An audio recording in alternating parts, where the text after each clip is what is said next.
forecast. 6:13, there's a view over downtown Syracuse. Got a little bit of fog.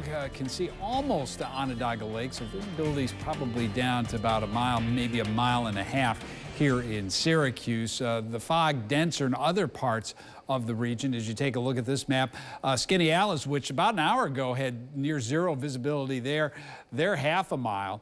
2.5 miles in Syracuse at the airport, in Fulton right now, 2.5 miles as well in Rome. So you'll run into these pockets where you'll see some visibility reduced because of the fog going through the evening. Most spots, though, visibility high enough that it won't cause any problems as you travel. Let's take a look at what's going to happen the next couple of days. You know, one of the reasons we've got the fog right now, there's not much wind, and that's going to be the case for tomorrow. Different story on Friday. The wind picks up out of the south, will likely be gusting past 30, maybe to 40 miles per hour here in Syracuse. The system that's causing that just on the edge of the screen here, you can see a warm front extending from the lower Ohio River Valley and extending into the plains.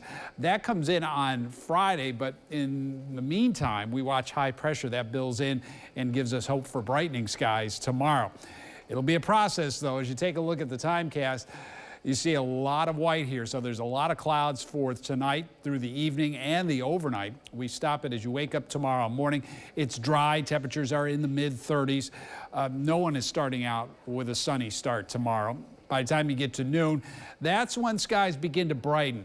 First over western New York and maybe even into the western Finger Lakes by the time you get to noon. We're still cloudy elsewhere. And then gradually into the Syracuse area by mid-afternoon. Clouds are more stubborn farther to the east, especially close to the Tug Hill and also farther north up across the North Country. That's going to impact highs. While Syracuse and points west get to 40 or better, I think you're stuck in the 30s over Jefferson County up towards St. Lawrence County during the afternoon. What about Friday? Let's focus in on that. Here's that system, the warm front approaching from the west and then a cold front back across the Great Lakes. Already by morning, the possibility of some showers. And they'll continue on and off through the day. The warm front comes through, so temperatures get close to 50 degrees. This front will move through Friday night, but then a new front will come back at us on Saturday, so there's more wet weather for the start of the weekend.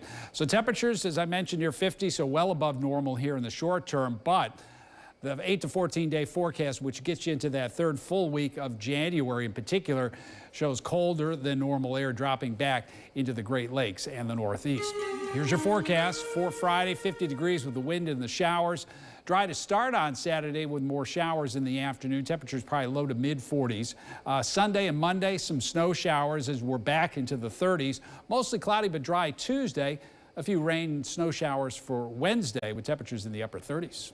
Download the WSYR Plus app on your TV to stream News Channel 9 for free. Just go to your smart TV, search WSYR Plus in the App Store, and download to start streaming today.